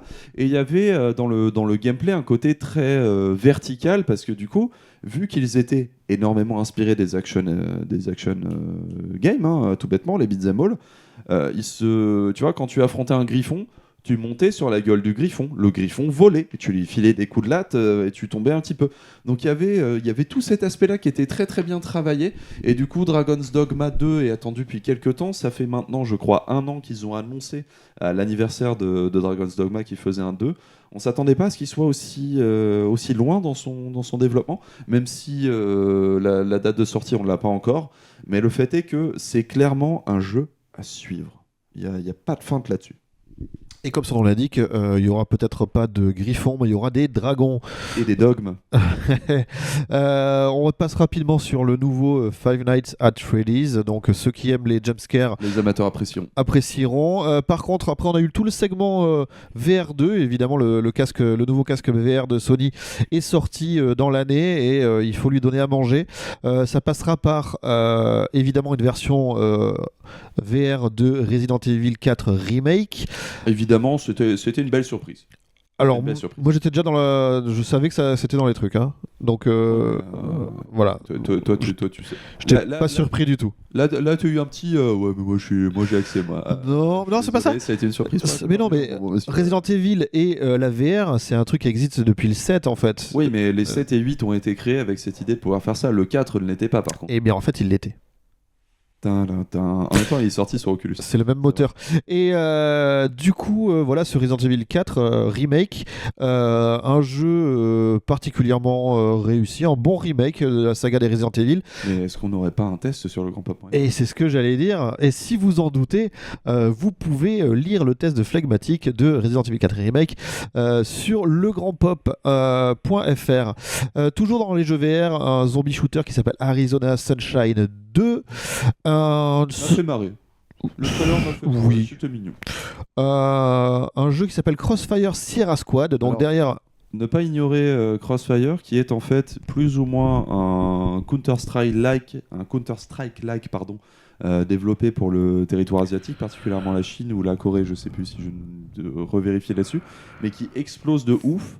De voir que tu arrives aujourd'hui à un niveau où tu peux te permettre de développer un mode exclusif au PSVR 2, c'est qu'il y a quand même un certain niveau. Après, ça a l'air d'être un FPS assez basique. Ça a l'air assez mais gris. VR, oui, bah c'est Counter. Hein, ouais, mais voilà. Ouais, mais gris. Multi-VR comme ça qui tente vraiment de faire un truc en ligne, c'est couillu. J'y crois pas le moins du monde, mais c'est couillu de le tenter. Ouais, mais gris. Oui, mais gris. On avait aussi Synapse, ça sortira en juillet d'ailleurs. Synapse, c'est encore un shooter dans un monde un peu surnaturel. Voilà, c'est plein de couleurs. L'histoire a l'air géniale. Est-ce que ça suffira? J'ai pas envie de jouer en VR. C'est un peu ça. Et par contre, évidemment, Beat Saber qui hérite d'un pack Queen. Voilà, donc si vous aimez les sabres laser et que vous avez le sens du rythme, Beat Saber est l'un des meilleurs jeux VR ever. Si ce n'est le meilleur. Par contre, on a un autre gros morceau, c'est la nouvelle production. Alors là, on sort du VR, on revient sur PS5 et on parle de Marathon. Marathon, qui est donc le nouveau gros titre de Bungie. Littéralement la première licence que sort Bungie depuis le rachat de Sony. Parce que pour l'instant, ils ne suivaient que Destiny. Et pour le coup, c'est un choix assez particulier parce qu'ils reviennent à l'un de leurs premiers jeux de développement. Parce qu'il faut voir que Marathon, c'est à la base une série qui était dédiée particulièrement au Apple Computer de l'époque. Et c'était plus ou moins des Doom-like, mais avec une petite particularité, c'est qu'à l'époque, donc aujourd'hui c'est plus très choquant. Donc milieu des années 90, fin des années 90, par là. C'est un des rares jeux qui te permet de regarder en haut ou en bas en même temps que tu puisses shooter, encore une fois en Doom-like, avec un aspect graphique très porté évidemment futuristique, mais semi 3D beaucoup plus marqué qu'un Doom, où tu voyais quand même que c'était des sprites 2D. Donc intéressant de voir ça. Maintenant, ça a l'air d'être un jeu totalement différent, voire en vrai, ça a un peu la gueule d'un spin-off de Destiny, on est d'accord, C'est un peu, voilà, il y a une très belle identité graphique, tous ces espèces de cyborgs avec des vers à soie qui tissent directement le tissu cybernétique des personnages. On a rappelé un peu Westworld dans le. Ouais, il y a quelque chose un peu de ça avec plus de couleurs quand même, mais un peu ça. Bon, c'est encore une fois juste une cinématique à voir. Évidemment, on a eu droit à une présentation d'un nouveau DLC pour Destiny 2. Il semble être le tout dernier DLC de Destiny 2. En tout cas, The Final Shape, ça sent quelque chose de fin de cycle. Je sais pas si tu seras d'accord avec moi, mais pour moi, Marathon, ça a quand même la gueule de la suite de Destiny qui ne dit pas son nom. Il y a un peu de ça. Parce que là, on sent une transition peut-être en tout cas. Ouais, voilà, une espèce de transition, parce que quand on voit en fait le gameplay qui a été annoncé pour ce jeu, qui a été annoncé après la conférence, c'est que ce serait un jeu d'extraction, comme on a pu le voir sur Rainbow Six Siege Extraction, je crois qu'il s'appelle d'ailleurs, où on resterait dans une équipe de joueurs de 3-4 personnes, toujours un shooter, etc. Donc dans l'idée, on n'a pas l'air si éloigné de Destiny. En prime, dans l'univers présenté par Marathon, on voit toujours une espèce de lune, comme on avait l'espèce de lune de Destiny, mais cette fois-ci brisée en deux, etc. Tu te dis que c'est peut-être le même univers, non, ils vont pas mixer les deux trucs, c'est quand même... Bungie, c'est quand même des gars qui adorent créer des univers touffus. Moi, je les vois bien étendre l'univers de Destiny vers, justement, on va dire un spin-off d'histoire sur un univers partagé. Ça paraîtrait pas choquant. Ouais, j'aurais tendance à penser au petit clin d'œil plus qu'à autre chose, mais... C'est possible aussi. On a derrière un jeu très énigmatique chez Firewalk, donc toujours sur PS5 et PC. Ça sortira en 2024 et on a eu encore une fois une cinématique où on est à l'intérieur d'un vaisseau dans lequel on sent qu'il y a de la vie un peu. On se croirait presque dans le vaisseau des Gardiens de la Galaxie. On ne sait pas quel voilà. Il y a quoi. Ça s'appelle Concorde et on n'a rien d'autre derrière à vous dire. Si, on peut dire que Firewalk est un studio qui a été monté par des anciens de Bungie et de Halo, et voilà. C'est tout. Ça va être une exclusivité, a priori, parce que il me semble que PS5 PC racheté par Sony, si je ne m'abuse, à la création, mais à revérifier. Oui, on sait rien de ce jeu à part qu'il sera dans l'espace, quoi, c'est tout. Que dire de plus ? On sait pas si ce sera un shooter, si ce sera Après, vu le pédigré des gens, ça va être un shooter, et vu ce que fait Sony sur toute cette conférence. Et vu les tendances, voilà. Il nous reste 2 jeux à aborder. Évidemment, il y a eu un petit trailer pour le prochain film Gran Turismo qui sortira au mois d'août. Voilà, donc la pub. Voilà, c'est juste, on avait eu à l'époque de je sais plus quelle PlayStation Experience Showcase ou quoi, le trailer d'Uncharted en son temps. Là, on a eu celui de Gran Turismo. Voilà. Ok. Voilà. Il nous reste 2 jeux. Non, il nous reste 2 choses à aborder. Excuse-moi. 1, le hardware, et 2, le One More Thing. Ouais, clairement. Le point d'orgue. C'est ça, c'est en gros dans la construction de la conférence, de la présentation, il y a eu tout ce qu'on vous a fait dans l'ordre. Derrière, il y a donc le hardware. Notre ami Jim Ryan qui vient donner une conclusion. Et là, il lance le fameux One More Thing. Vous savez, c'est ce dernier pour la route. À un moment, il nous reste un gros titre et on le garde pour la fin. Et ce jeu-là, ça sera Spider-Man 2. On va en parler juste après. Mais avant, est-ce que tu peux nous parler? Donc, il y a 2 devices qui ont été annoncés. Tout à fait. Une sorte de tablette pour copier la Switch et des oreillettes pour... Alors, tablette pour copier la Switch. Calmons-nous. Il y a effectivement le Project Q qui a été annoncé, donc qui était en rumeur depuis quelques temps maintenant, où fondamentalement, on va se retrouver avec une DualSense classique, mais avec un écran de 8 pouces, 1080p, 60 fps, collé au milieu. L'idée de ce device, ça n'est pas de créer une PS Vita 2, tristement, mais surtout de profiter du Remote Play très facilement. Voilà, fondamentalement c'est un peu l'arrêt, sachant que Tu veux dire qu'on pourra pas aller en dehors de chez soi, c'est que du Wi-Fi ? c'est du Wi-Fi, donc tu peux aller en dehors de chez toi, mais il te faut le réseau Wi-Fi, comme tu sais, le nombre de jeux que j'ai terminé chez mon daron sur un week-end, juste en me connectant à ma PS5 à distance, c'est la même chose. Maintenant, le fait est que pas de cloud, alors que ce serait quand même l'occasion. Je veux dire, le PlayStation Plus, le PlayStation Now, ça existe depuis très longtemps. Et maintenant, PlayStation Plus Premium ou je sais plus quoi, ça existe depuis très longtemps. Ils ont la techno de le faire. Ça a été les premiers à acheter une entreprise capable de le faire et ils l'ont toujours pas utilisé, alors que le Game Pass Ultimate, maintenant, ça existe et c'est disponible pour un petit peu tout le monde. Sur quoi va tourner cette tablette ? Parce que dans l'idée, si c'est Android, c'est cool, parce qu'au moins tu peux rajouter quelques fonctionnalités. Si c'est, on va dire, un FreeBSD qui a été adapté uniquement, comme le fait la Nintendo Switch, pour avoir uniquement le Remote Play, ça va être assez limité. Il faut voir aussi que le Remote Play, dans sa meilleure forme, est en fait géré par des développeurs indépendants. Le Remote Play sur Android, c'est... comment ça s'appelle c'est pas PS Play, si, c'est ça, c'est PS Play. Remote Play, j'explique en normaux, c'est le fait de pouvoir... Tu lances ta console à distance, mais au lieu d'avoir l'écran connecté à ta télé directement par un câble, ça balance sans fil directement sur n'importe quel support sur lequel tu as installé le truc. La PS5 envoie ton écran via Internet, et toi, où que tu sois, tu envoies ta manette en fait, l'interaction tout bêtement. Il y a un échange comme ça, ce qui veut dire que tu peux jouer à ta PS5 absolument partout, ce qui est super intéressant.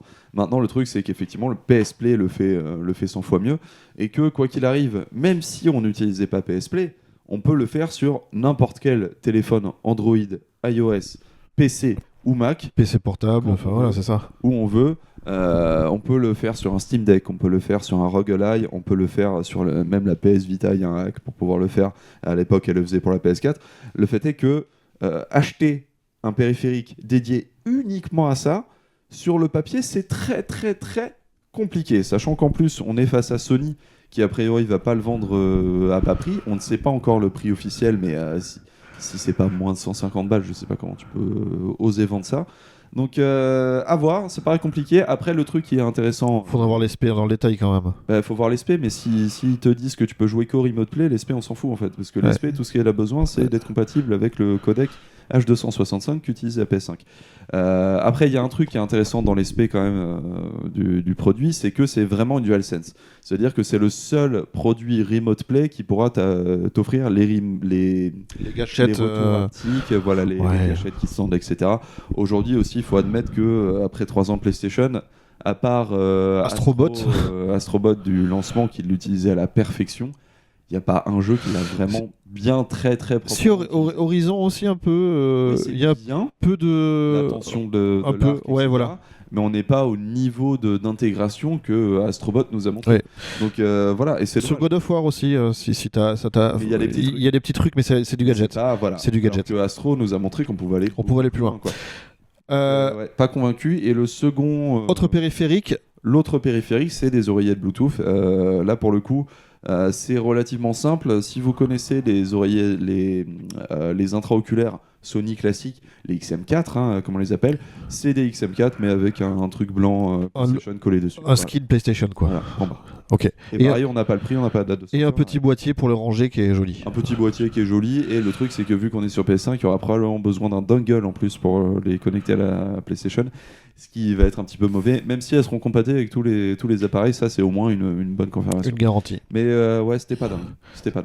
Donc avoir plus de détails pour avoir évidemment et les prix et la date, et il y a beaucoup de et. Ouais, il y a intérêt à avoir beaucoup, parce que là c'est très mauvais sur le papier. On va terminer par ce fameux One More Thing, Spider-Man 2. Donc voilà, on a vu des grands méchants iconiques de la saga Spider-Man, Kraven le chasseur qui fait son entrée en attendant le film courant d'année. On a aussi le lézard qui est de la partie. Et en plus du Miles Morales qu'on a découvert dans le jeu Spider-Man Miles Morales, on a le retour de Peter Parker en Spider-Man, mais un Spider-Man donc tout recouvert par le symbiote qui donnera Venom à terme. Mais voilà, donc ça décuple les pouvoirs de notre ami Spider-Man. Ça le rend vénère surtout. Moi, c'est ça que j'apprécie, c'est que dans le trailer, ce qu'on voit, parce que le premier teaser qu'on avait eu, c'était Spider-Man, donc Peter Parker et Miles Morales, qui se retrouvaient face à une ruelle sombre, et là tu voyais Venom. Et du coup tu pouvais te dire que ça allait être un ennemi. Ouais. Alors que le plus intéressant avec Venom, c'est quand même quand c'est Peter Parker qui le porte, parce que du coup t'as un homme bon, gentil, aimant, cœur sur la main, qui devient un petit peu vénère. Et ce trailer nous montre ça à la fin notamment. Dans toutes les bribes de discussion jusqu'à la fin où vraiment il souligne. Il est beaucoup plus sec, voilà, beaucoup plus le mec est directif, dans la vengeance et dans le non il est pour moi et je vais lui mettre une tatane. Donc rien que ça, je trouve que scénaristiquement ça montre qu'il y a de l'idée. Même si bon, c'est une idée qui est évidemment banale dans l'univers de Spider-Man, mais qu'on avait envie de voir. Et en termes de gameplay, je sais que t'as pas forcément été convaincu. Pour moi, Par le trailer ou par le premier jeu ? Par le trailer de celui-ci. Parce que effectivement, la promesse était de switcher entre les personnages. On le voit dans ce trailer. Maintenant, c'est pas autant que ce que t'avais espéré. Quitte à pouvoir avoir les deux héros, soit j'aurais aimé le fait de switch de l'un à l'autre, de passer de l'un à l'autre à la volée, un peu comme les personnages dans GTA V. Tu vois, t'en laisses un endroit, après il va qu'à ses occupations, et d'op, tu peux reprendre la main dessus et tu le retrouves en situation ou comme ça. Et ça, je trouve que ça peut en avoir un intérêt, mais comme on est dans un jeu très scénarisé, très scénaristique, forcément, on a l'obligation quelque part de scripter aussi le changement de personnage. Donc là, j'attends de voir, on a une énorme scène d'action, mais tu n'es pas maître du tout. C'est très bien rythmé, c'est très bien mis en scène. Très scénarisé, c'est très cinématique. Ouais, ça me rappelle certaines phases de Uncharted, mais avec moins de maîtrise. C'est un peu con à dire, hein, mais moi c'est un peu ce que j'ai ressenti. Ouais, je comprends, mais parce que je trouve que dans Uncharted c'est particulièrement bien réussi. Je parle du jeu évidemment, hein. Le 3 et le 4 à ce niveau-là sont à un niveau d'exigence et de maîtrise qui est quand même très difficile à affronter dans le genre. Et là, écoute, déjà je trouvais que ce Spider-Man, le premier, est très inspiré du Batman de Rocksteady. Oui, largement. Notamment dans les scènes de combat, et tant mieux parce qu'il le faisait très bien. En même temps, sur toutes les adaptations de comics, il y a eu un avant et un après Arkham City. Hein. C'est comme ça. Voilà, donc, et là, oui, c'est plus fin, oui, c'est plus joli, oui, on aura le symbiote, mais j'ai aussi en tête le nombre de pigeons voyageurs que j'ai dû aller récupérer, le nombre de... T'es pas obligé de les faire. Ouais, mais... T'es un complétionniste aussi, toi. Dès qu'il y a un truc à cocher, tu le fais. Moi, je l'ai pas fait, j'ai kiffé. Écoute, voilà, donc ce Spider-Man 2 qui était le point d'orgue, pour moi, ça a jamais été dans toute l'écurie PlayStation une des licences que je trouve les plus sexy.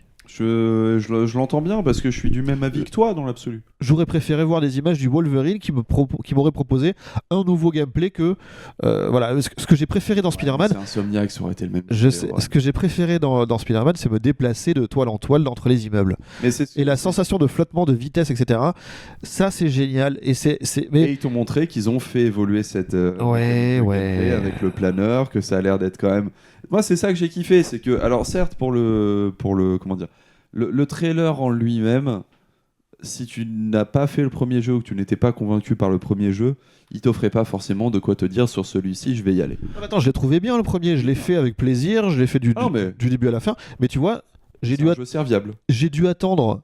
Je sais plus, quelques semaines ou quelques mois, je me souviens plus pour le coup, pour faire le Miles Morales. Et pendant l'entre-deux, j'ai joué à autre chose et j'ai jamais lancé Miles Morales. Oui, bah moi je les ai enchaînés, comme ça j'étais sûr de le faire parce que sinon je savais que j'allais lâcher aussi. Il y a un peu de ça. Hein. Et j'ai attendu la version PS5 pour faire le premier aussi, hein, pour te dire. J'étais pas le premier en ligne pour jouer à ça. Maintenant, je trouve que c'est quand même des jeux qui sont très agréables, manette en main. Et ce que j'ai vu avec ce trailer, en ayant bien dosé, en ayant encore, je sais pas pourquoi, Spider-Man en tête, c'est l'évolution de gameplay en fait. L'idée de déjà il y a le planeur dans les phases où tu traverses le monde. Il y a le fait que qui dit Dr. Connors dit une map agrandie. Parce que les appartements de Connors sont éloignés de la ville. Il devrait y avoir le Queen, c'est tout ça en plus, voilà, tout ça, ouais. Et dans les combats, on peut voir que les pouvoirs de Miles Morales ont été augmentés, que les pouvoirs de Spider-Man, de Peter Parker, ont été augmentés, en prime de, évidemment, le symbiote qui va lui fournir des pouvoirs différents. Je trouve qu'il y a plus de pouvoirs de gestion, de gestion de foule qui sont assez intéressants, et il y a plus d'efforts mis dans le côté cinématique des combats, qui étaient déjà très poussés auparavant. Donc moi, quand je pense à ces jeux-là, je me dis ça va être un bon spectacle sur mon week-end, au moment où je les ferai, parce que je vais pas être là Day One, c'est pas les jeux que j'achète Day One, tout simplement parce que je sais que c'est pas mes jeux de cœur non plus. Mais quand j'ai vu le spectacle, je me suis dit, vivement le moment où je l'aurai à 20 balles, et je me le ferai en 3 week-ends, pesément, tu vois. Je dois être un peu honnête, il y a un truc que j'aurais beaucoup aimé avoir, et je trouve que je serais très triste qu'ils aient pas été de ce côté-là. C'est plutôt qu'un Spider-Man 2 qui reprend la suite du Spider-Man qu'on a eu en jeu vidéo, avec la même touche graphique, la suite en fait, quelque part. J'aurais vraiment aimé qu'ils aillent, quitte à avoir Miles Morales, dans un aspect graphique et un univers proche de Across the Spider-Verse. Ils ont fait pour le costume, et le mettre pour toute la... Pas qu'un costume, j'aurais vraiment aimé qu'on joue avec les multivers, qu'il y ait des intrusions de Spider-Man à côté en tant qu'allié ou antagoniste. J'aurais beaucoup aimé qu'on aille un peu là-dessus. Patience, c'est encore une possibilité. Hein. C'est vrai. Et voilà. Et c'est peut-être pour ça un peu que je fais ma fine bouche et que là je rechigne un peu tout ça, quoi. Quand on a eu le meilleur de Spider-Man, c'est compliqué d'après revenir à du bon Spider-Man. Je te l'accorde. Mais voilà, donc c'est pas grand-chose. Ça restait quand même solide. Même si voilà, moi j'ai toujours ce petit regret-là. Je te propose un truc. T'as fini sur Spider-Man ? Oui, totalement. Ok. Ce qu'on va faire, c'est que on va essayer de prendre un peu de hauteur. On va sortir de cette énumération un petit peu lourdingue quand même, mais c'était compliqué. On s'est dit lesquels on n'aborde pas, lesquels on aborde. Au final, on a préféré faire comme ça, en évoquant certains plus que d'autres.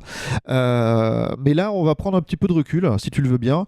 On va revenir sur, voilà, j'ai 4 notions à te proposer. On va essayer de se faire ça à tous les deux en un quart d'heure. C'est un petit peu quelles étaient les surprises, quels sont les grands absents, quel est ton feeling général, et si tu dois donner une note, évidemment une note en pop, puisqu'on est sur le grand Popcast. Déjà, au niveau des surprises, est-ce qu'il y a vraiment des trucs qui t'ont interpellé, auxquels tu ne t'attendais pas du tout, ou que tu n'espérais plus voir peut-être disons que ce qui était plus ou moins le plus attendu était pour moi une déception, et en plus c'était le plus convenu parce que ça fait des années qu'on l'a en fuite, qui était le remake de Snake Eater. Donc en termes de très grande bonne surprise, je dois bien avouer que je n'en ai pas eu. Pas de surprise, même Dragon's Dogma 2, c'est pas... Non, parce plus que ça. Avait déjà été annoncé. À l'anniversaire, ils avaient déjà annoncé on est en train de travailler sur Dragon's Dogma 2, et j'étais persuadé qu'il serait à ce PlayStation Showcase. Et du même temps, les surprises réelles qu'on a eues, comme Phantom Blade ou des trucs comme ça n'a pas été non plus de celles qui m'ont mis une telle claque que je ne peux attendre que ça maintenant. Donc je peux pas dire que j'ai eu des bonnes surprises. Est-ce que toi, tu as un truc qui te... Écoute, moi j'étais content de voir justement l'état d'avancement de certaines choses, de réentendre parler de jeux comme le fameux Plucky Squire dont on parlait tout à l'heure, là, l'histoire du petit personnage où on sort du bouquin, etc. Il y a des Talos Principal qui sont sortis un petit peu pas nulle part, mais pas loin, tu vois. Maintenant, est-ce que c'est la suite de Journey, enfin le nouveau jeu des créateurs de Journey, il y a des choses comme ça quand même que, bon... c'était pas dans les listings c'est pas dans notre bingo de la conférence. Maintenant, oui, on est. J'ai pris surprise en termes sentimentaux, moi. Ouais, il n'y a pas eu de décrochage de mâchoire. Voilà, on est d'accord. C'est un peu ce qu'on disait en ouverture, hein, c'est qu'il y avait à manger, mais est-ce que c'était le menu qu'on voulait ? Ouais. Et donc, du coup, je suis obligé de d'aller dans un autre terrain un peu glissant, qui est celui de les absents, ces fameux grands absents et ces titres qu'on sait en développement ou qu'on aurait aimé voir. C'est aussi des studios, mais sur quoi ils bossent? Voilà, ce genre de choses. PlayStation, c'est compliqué de l'établir ces derniers temps. Et voilà, donc voilà, si tu avais quelques absents comme ça que t'étais sûr ou quasiment sûr de les avoir et que tu ne les as pas eu, il y aurait quoi? Alors en vrai, il y en a deux. Tu as déjà cité un qui était Wolverine, où je m'attendais à le voir, clairement. Mais il y en a un autre qu'on sait être en développement depuis quelques temps maintenant, où il y a une série HBO qui est sortie. Et pourtant, on n'a rien vu, c'est le multiplayer de The Last of Us. J'ai été persuadé qu'il serait... Le faction, ouais. Parce que c'est le bon moment de sortir un multiplayer The Last of Us, en fait. Et qu'il est quand même en développement depuis quelques années maintenant. Hein. Faut bien se rappeler que The Last of Us Part 2, c'est un jeu PS3. Et qu'ensuite... non, il y a eu, PS4. PS4, pardon. Et qu'ensuite, il y a eu le remake sur PS5. Mais on n'a pas eu d'épisode PS5 de The Last of Us. Et que tout porte à croire quand même qu'un jeu multijoueur dans une licence est plus facile quand même à développer qu'un jeu solo, où tu n'as pas à écrire forcément une histoire. Après, peut-être qu'ils ont une grande idée. Mais le fait est que j'étais persuadé qu'il serait là, parce qu'on est en fait au milieu de gen. Et que normalement, le milieu de gen, c'est le moment où tu commences au moins à teaser, ne serait-ce que teaser, ce qu'ils ont fait énormément hier soir, les grandes expériences qui vont faire le second chapitre. C'est un peu ça. Et je n'ai pas eu de grandes expériences qui vont faire le second chapitre. Il y a des manques, notamment oui, chez Naughty Dog, ne serait-ce que de savoir sur quoi ils travaillent. Est-ce que c'est sur Faction? Est-ce que c'est sur une autre licence? Avec un teaser, ça m'irait en fait. Voilà, vu le succès de la série télé Last of Us, ils ont réouvert un peu peut-être sur la suite, sur un 3, le fait de boucler la boucle, et ce serait pas complètement stupide non plus que Ellie devienne elle-même la protectrice de quelqu'un, et il y a déjà quelque chose de ça qui s'est dessiné dans le 2 sans spoiler, mais... On peut pardonner que cette partie 3-là ne soit pas disponible, enfin ne soit... Bien sûr, voilà, mais le multijoueur... Voilà, il y a ça. Non, moi, j'espérais vraiment voir quelque chose de Final Fantasy Rebirth. Donc la suite de Final Fantasy VII Remake. Politiquement, je trouve ça normal qu'il soit pas. C'est normal parce que là, toute la com est sur le 16.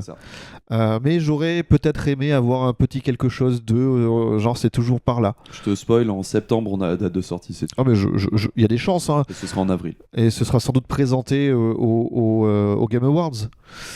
Mais voilà, j'aurais peut-être aimé avoir ça ou du Silent Hills. Tu vois, j'avais pas pensé. Tu vois, plutôt que d'avoir du Metal Gear 3, peut-être du Silent Hills, ça m'aurait plu. Les deux. Ou voir les deux, bien sûr. Mais voilà, donc ça fait partie des petites choses comme ça où j'en attendais un peu. Évidemment, Santa Monica, c'est beaucoup trop tôt pour avoir quoi que ce soit. Mais ça aurait pu être un DLC, hein, ceci étant, mais bon. Alors, on sait qu'il était sur autre chose. C'est pas l'idée en général pour le coup. Mais voilà, donc on sait qu'il y aura sans doute une suite à God of War, même si ça prendra une forme peut-être un peu différente cette fois. Comment je spoile pas? C'est compliqué. Mais voilà, donc au final, j'ai du mal, contrairement à d'autres années, à me dire, bah oui, chez Sony, il y a ça, ça, ça et ça. Et là, j'aurais aimé qu'ils me rassurent en me disant, bah si, voyons, tu sais, la petite tape dans le dos, un peu amicale en disant, mais regarde. T'inquiète pas, mon garçon, j'ai des trucs pour toi. Quoi. Et là, on avait la roadmap. Et là, le fait de ne pas l'avoir, honnêtement, de tout ce qu'on a eu là, il n'y a rien sur lequel je me dis vraiment, je l'attends de pied ferme. Et ça me fait un petit peu peur. Bah, je suis pareil que toi, mais après, pour le coup, je commence à avoir l'habitude parce que depuis PS4, PS5, Sony a plus ou moins abandonné ce côté japonais du développement que moi j'aime.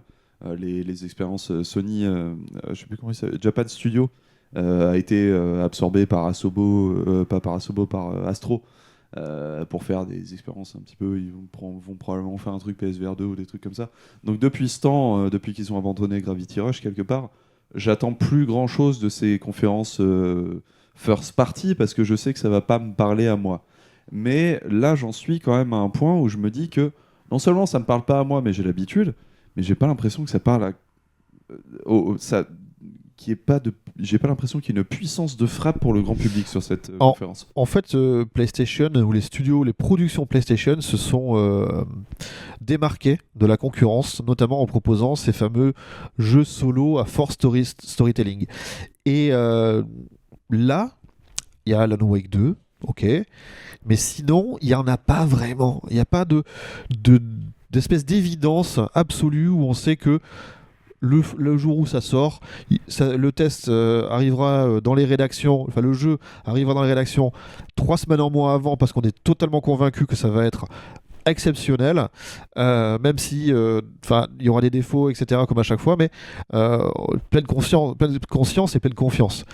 Et là, il n'y a pas grand-chose comme ça. Il y aura peut-être le Spider-Man, mais... Même pire que ça, c'est que là, c'est la conférence Sony où les first party dont on était curieux, nous ont tous montré du multi. Du multi en coop et squad. Et si c'est ça la nouvelle ère de Sony, elle va pas nous parler. Hein. Bah non, parce qu'en fait, c'est là-dessus que Xbox s'était planté la génération d'avant.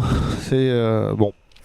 Donc t'as déjà dit un peu tes feelings, mais je rejoins complètement. Hein. C'est juste, il y a quelques petits trucs effectivement qui me rendent curieux, mais il n'y a rien qui m'enchante. Je considère pas que ce soit une mauvaise présentation, mais alors dire qu'elle m'a parlé, nope, absolument pas. C'est sur cette note un petit peu défaitiste qu'on va bientôt rendre l'antenne. Néanmoins, voilà, si on n'a pas vu des choses, c'est aussi parce qu'elles sont toujours en gestation derrière. Il y a des énormes trucs, évidemment. Le Summer Game Fest arrive, sait-on jamais. Hein. Il y a peut-être des grosses surprises. Hein. Il y a peut-être des choses qui ont été gardées sous le coude. Voilà, dans les choses qu'on sait en développement, il y a ce fameux jeu de samouraï qui a été présenté au dernier Game Awards, qui avait l'air d'être ultra ambitieux. On a Attends, Sucker Punch aussi, parce que tu m'y fais penser pour une suite de Ghost of Tsushima ou un autre jeu, mais ça fait longtemps qu'on ne les a pas vus. Blend, on sait qu'il bosse sur un truc depuis longtemps, mais on ne sait pas ce que c'est. Blend qui avait fait Days Gone à l'époque et Siphon Filter pour ceux qui connaissent. Il y a énormément de studios Sony, on ne sait pas ce qu'ils font et ça fait quelques années qu'ils travaillent dessus. Hein. Et même des gros jeux en général, que ce soit les suites, maintenant qu'ils ont ouvert les vannes de The Witcher, les remakes de Star Wars, le jeu quantique de Star Wars. Il y a des choses. Moi, j'attendais peut-être de voir quelque chose du jeu quantique de Star Wars. J'étais étonné de ne pas le voir non plus. Voilà. Je pense qu'il a reboot plus d'une fois parce que c'est quantique. Lui aussi. Donc voilà, j'ai une note à te demander. Est-ce que tu as une note en pop J'ai une note qui est le grand boop. Le grand boop. Ouais. C'est pas mal. C'est pas mal. Le grand mouet. Moi j'avais le grand mouet. Le grand mouerf. Voilà, on n'est pas ultra enthousiaste. Après, on n'est pas mais on est un peu. On n'est pas les clients de ce genre de trucs aussi. Il faut l'admettre. C'est vrai. Ça se trouve, je jetterai pas la pierre à une personne qui a surkiffé en voyant tout ça. C'est juste que là, on a eu un enchaînement, je trouve, de triple A qui étaient un petit peu tous dans le même carcan. Dans la même. Mais comme on avait l'an dernier au moment des, je sais plus si c'était les Game Awards ou au Summer Game Fest de l'an dernier, c'était la mode des survival horror de science-fiction. Tu vois, il y a eu le remake de Dead Space, il y a eu les jeux dans l'espace comme ça d'horreur. Il y en a eu toute une flopée. On en a oublié la moitié pour ceux qui sont sortis. Mais voilà, là il y a donc ce truc-là, et c'est vrai que c'est quand même dommage de se dire que tu sors du PlayStation Showcase de l'année et le jeu qui te fait le plus rêver, c'est un jeu d'Evolver que tu as vu l'an dernier, quoi. Ouais. Et il y a une autre observation qui me vient en tête en y pensant, c'est que en fait ça me fait le même effet qu'une conférence Xbox, où généralement les conférences Xbox il y avait quasiment que du shooter, tu vois, et j'attendais Sony pour avoir de la variété. Et sur ce PlayStation Showcase, j'ai pas eu de variété en fait. J'ai eu des AAA qui se ressemblent tous où tu shootes des trucs avec 2-3 indés au milieu. Il est temps de rendre l'antenne, mon cher Otax. Voilà, je rappelle effectivement que vous pouvez retrouver ce podcast sur YouTube, sur Spotify, sur Apple, sur Google, sur Deezer, un peu partout. Et sinon, bien sûr, le Grand Pop, legrandpop.fr. Mettez des étoiles, des likes, tout ça, ça aide beaucoup. C'est ça. Si vous avez aimé ce qu'on fait, n'hésitez pas à mettre, participer, mettre des étoiles, commenter, ce que vous pouvez faire. nous permettra de continuer, d'autant plus que vu l'évolution de notre activité sur le stream par exemple, sachez que non-évolution, hein. Sachez que tout est une évolution. Sachez en tout cas que on a fermement l'intention de passer la seconde avec le Grand Pop. Ça va se passer du côté des podcasts par un peu plus de travail de montage et de production dès la rentrée, avec notamment des invités qui viendront nous rejoindre pour parler de sujets qu'ils et elles maîtrisent. Voilà, ça c'est même pas une promesse parce que ça fait longtemps qu'on voulait le faire. Jusque-là, on va avoir plus le temps de le faire. Ouais. Et voilà, pour pouvoir aller plus loin, on aura besoin du maximum de soutien de votre part. Donc n'hésitez pas à nous envoyer des likes et une pluie d'encouragement partout où vous pourrez. Ce sera des témoignages d'amour. Otax, où est-ce qu'on peut t'envoyer de l'amour ? Moi, on peut m'envoyer de l'amour sur youtube.com/otaksu, puisque dans cette même idée de mouvance, j'essaie de lancer quelque part mon propre médiathèque. Donc j'ai besoin aussi d'amour sur YouTube, très clairement, ne serait-ce que pour combler les absences de le stream qui a disparu. Sinon, c'est @otaksu à peu près partout. Et toi, mon Menro ? Et moi, c'est Menro, MENRAW sur tous les réseaux sociaux. N'hésitez pas à nous follow et à suivre le Grand Pop. Merci beaucoup à toutes et tous de nous soutenir et d'être toujours de plus en plus nombreux et nombreuses à nous écouter ou à nous lire. Le prochain article, c'est mercredi prochain dans les colonnes du Grand Pop. En attendant, on vous dit à bientôt pour de nouvelles aventures. Ciao, ciao. Des bisous.